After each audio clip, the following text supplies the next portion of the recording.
Pemirsa, banjir masih menjadi persoalan yang kerap terjadi di sejumlah titik di kota Palembang, terutama saat hujan dengan intensitas tinggi. Menanggapi hal tersebut, DPRD Kota Palembang menyiapkan langkah strategis jangka menengah dan jangka panjang guna mengatasi genangan air yang merusakkan masyarakat.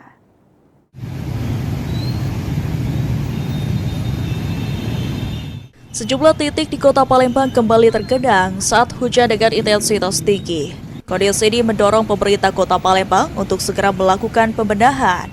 Wakil Ketua 3 DPRD Kota Palembang Zainal Abidin mengatakan, pemerintah akan fokus memperbaiki titik-titik rawan banjir yang selama ini sering dikeluhkan masyarakat. Selain pembenahan drainase, langkah strategis juga akan dilakukan saat musim kemarau, yakni dengan mengeruk anak-anak sungai di dalam kota. Pengerukan ini bertujuan untuk meningkatkan kapasitas aliran air, sehingga saat hujan deras, debit air dapat tertampung dan mengalir dengan lebih lancar.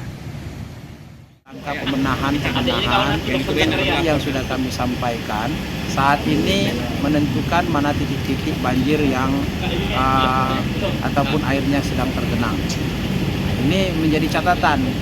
Kemudian solusi kami yaitu di saat nanti musim kemarau, titik-titik banjir itu anak-anak sungai di seluruh Kota Palembang itu dilakukan pengerukan sehingga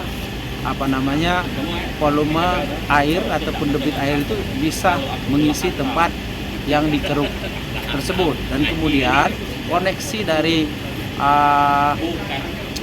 saluran itu bisa lebih tinggi daripada permukaan air sungai sehingga bisa mengalir.